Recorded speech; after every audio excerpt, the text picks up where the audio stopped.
All right, hello everyone. We're going to be going through some of the parts of the forecast contest UI today. Uh, so without further ado, we'll get into it. It might be a couple of parts to this video. So this one will focus specifically on making your forecast. So the first thing, of course, you want to log in. Uh, I'm already logged in here, so first thing you're going to notice is the forecast due date. This is the forecast for the next week since today's deadline has already passed. The target window will be the 16 to 20 days after this, so September 15th to the 19th, and this forecast metric will tell you whether you're forecasting CDDs or HDDs. We forecast CDDs about to I think late September, early October, in that time frame ish, we'll switch over to HDDs, but we will, and your professors or your pod leaders or all three, will tell you when we switch from CDDs to HDDs if we haven't already by the time you're watching this video. You'll see a button that says load/edit previous forecast. So what that means, when you click it, it will load your previous forecast. So my previous forecast loads up, gives me all of the stuff, which I'll go through in a moment. This obviously won't work if you haven't submitted a forecast yet.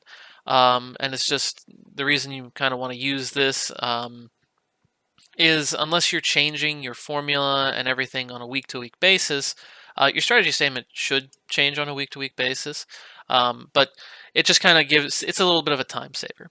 So now this is your mean and your sigma. So this is your value, your expected CDDs, and then this is your expected spread. So 41.4 was my expected value, and then plus minus 6 essentially. So it could be anywhere between 47.4 and 35.4 based on my forecast. So that's what you'll put in your value, and that's the value that you should figure out based on your formula and all the research you've done into making the forecast. Now, your formula statement, you'll see here I've got a couple of things on here. This is just where you want to give your weightings for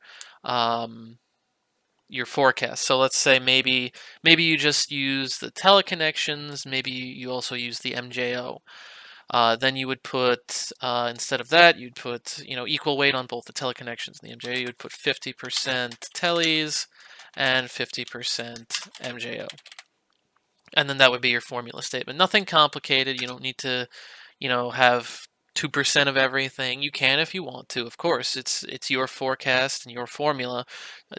Create your own formula how you would like. That being said, we give an example here as well, 100% EC mean or 50% EC in CFS, et cetera, et cetera. There's a whole bunch of things you can do there, and it'll be up to you and and your groups to kind of figure out what works best for you and what you want to go with that. So I just reload that. Your strategy statement will be a brief explanation of your starting values. So I do my 10-year normal euro blend, which for the purpose of this video isn't important.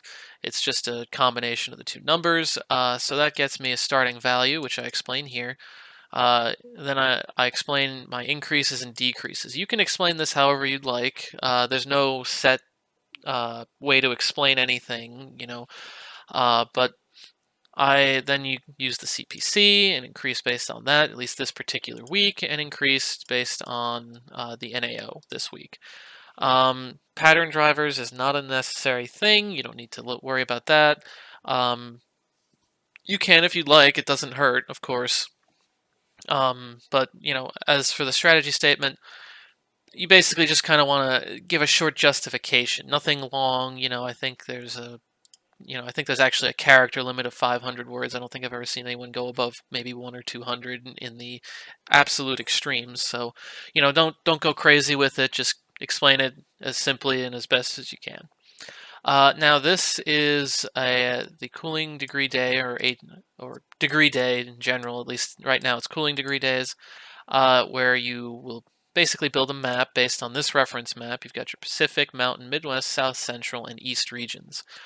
These are natural gas storage regions, as the map clearly states from the EIA. You can find this map on the internet, or you can find it here.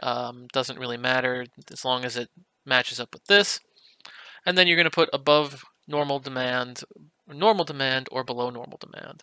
This can get a little confusing because, especially when we go from CDDs to HDDs, these will kind of mean the opposite thing. So what I mean by that is above normal demand in the Pacific means above normal temperatures right now.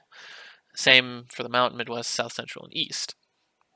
But uh, in later times, when it's above normal HDD demand, that means it'll be colder.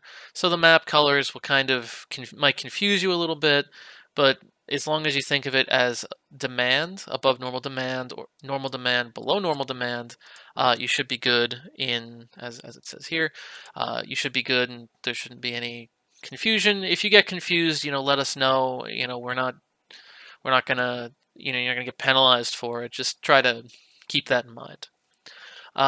So you can see this will build a reference map, which I'll show in a later video, and then there's links to code, analysis data, etc.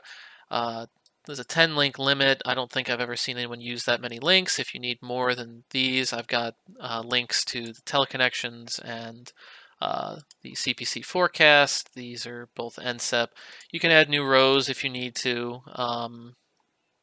Again, you don't need to link everything. You can say that, if maybe you got it from Maxar, you can just link the Maxar website. You can do that, or depending on it all depends on what sources you use. You don't need a bibliography for this. So just if you use something like the teleconnections from NCEP, just link it in there, and that's fine. So that covers the forecast UI. I hope I explained everything well, and at least well enough for you to understand it a little better. And if you have any questions about this, again, feel free to reach out to either Dave or myself of the forecast contest, your professors, or to your pod leaders. And again, thank you for watching.